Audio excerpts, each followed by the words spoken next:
Welcome to Marrakesh. Welcome to the Policy Center for the New South Atlantic Dialogue.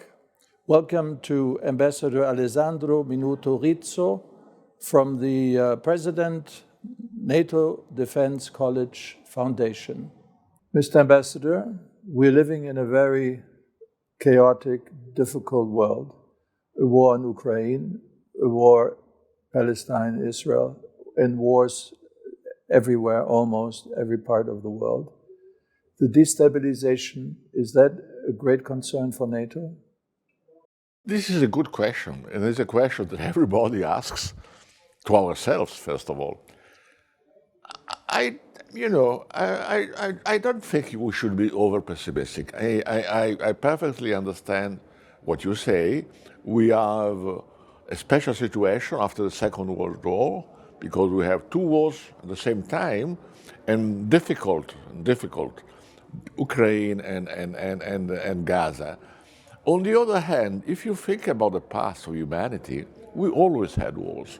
I'm not celebrating the past, don't misunderstand me, but we always had crises. There's always been fragility, alliances, bad people against good people. Not always the good people are winning. We know that. We have to be accommodating this very bad reality. So we have these two crises, and we also, in the modern society, have perhaps accustomed to live too well. Don't misunderstand me again, In the sense that after 1945, I speak as a European now, we had two bloody world wars, and we thought that we were over that. We thought we had understood that it is bad, it's not worth doing that, If you die, etc., you suffer, why you go to gain what, a province, etc., So now this culture now is facing a new reality. We've discovered the humanity has not changed so much after all, at least in a certain part of the world.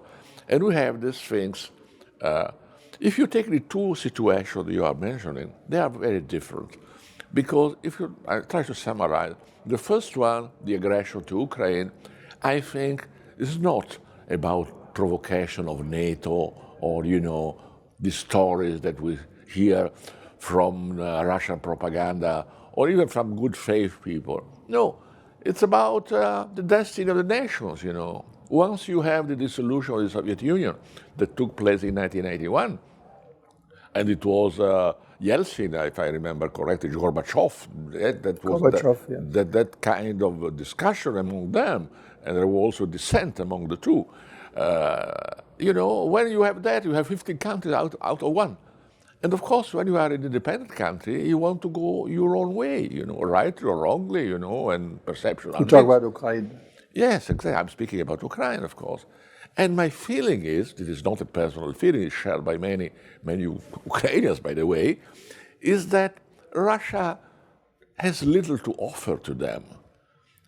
While they see Europe, they border with Europe, the Black Sea. There's always been trade with Germany, with Italy, with France in the past, Romania, Poland, etc. They want to live better, I think. So this is a little bit confused, if you like, in the way they perceive this. But that's the sense of direction, I think. But if you look at the war, let's say Ukraine, do the Americans and the Russians negotiate? No. Do they talk? Probably sometimes, but not really. So what is the solution? Is NATO, come back to NATO, is NATO prepared for the worst situation, or is it just the way it is? Well, we can have different views about that, because it's very difficult to read the future. It's really difficult to read the past, so can you imagine the future? But if you look at that, from my perception, Russia has lost the war from a strategic point of view, in the sense that they thought that they could conquer Ukraine in 3 days. It didn't work. They thought that they were certainly by nature the winners. It didn't happen. You can discuss the sanctions, how effective they are, but anyway, they are effective. The economy is not going well. They lost, I don't know, statistics, you have to be careful about that. Maybe they are exaggerated, but we speak about 300,000 people dead in the war, which is terrible. So how can you claim to be, on the positive side of history? Very difficult. Take into account that Russia has a declining population, for instance. That if you take away the energy products, it's not really an industrialized country.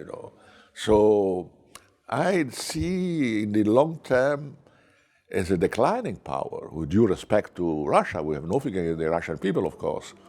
And also the alliance with China.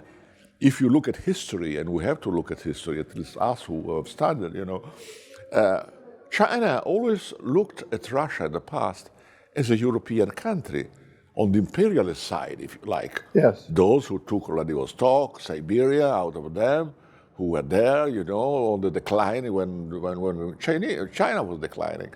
Now there is an alliance of convenience, but not of love, I think. And the balance of power between the two allies is in favor of China. So I don't see, frankly speaking, how a proud and big country like Russia can be in the long term the junior partner of China. We have to be accustomed to that. I'm not yet accustomed to this idea. I'm not sure it will succeed.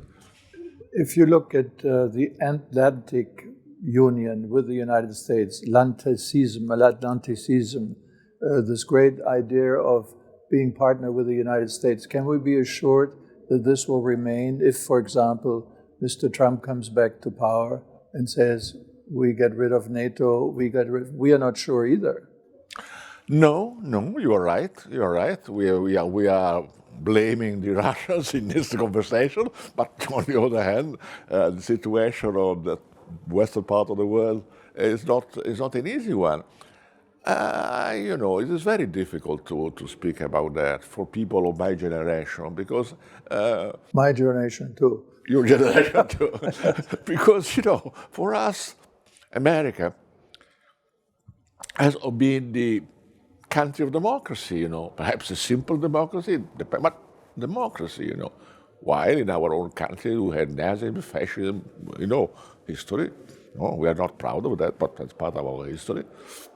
Now we are in a situation where we have this president, Biden, who is maybe the last pro-European president of the United States. I hope it's not the case.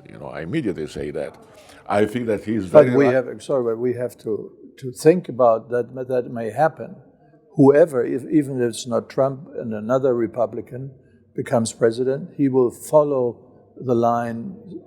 Well, I'm trying to follow a little bit American politics in this moment because it's so important for us, even if we understand to a certain extent what is going on. Because, you're right, Trump is now the owner of the Republican Party, apparently. Nobody really dares to confront him. At the beginning, I remember a few weeks ago, we were speaking about Mr. DeSantis in Florida, but now he keeps quiet, it seems to me. It seems that he has no competitor at all, Trump. So this is one thing. On the other hand, if you remember correctly, the Republican Party of the United States has, in a conservative way, if you like, but has a sense of internationalism. It has this sense. Yes, with the exception that if you look at these days, the Republican Congress is saying no more money to Ukraine. If the Europeans want to help them, let them give the money. Then you have Hungary, which is part of the European Union, refusing to pass a bill or a decision that Ukraine gets $50 billion of help, aid, Ukraine from United Europe. So it must make you nervous to see that. It makes us very, very nervous, of course. This is something that... But, I think that those Americans who say, following Trump, I don't know how much they study the issue. That's another story, This is very emotional and very, sort of instinctive way, you know. But if you take also the role of Europeans, I want to, you know, to be a little bit for a moment, you know, on the European side, you know. After all, the Europeans have helped a lot the Americans.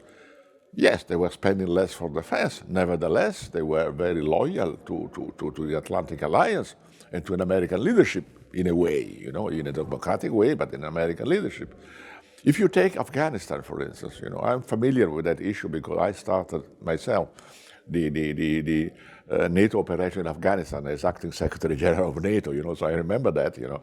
But in Afghanistan, for many years, the European countries contributed for about 40% of the forces, and maybe also 30–40% of casualties.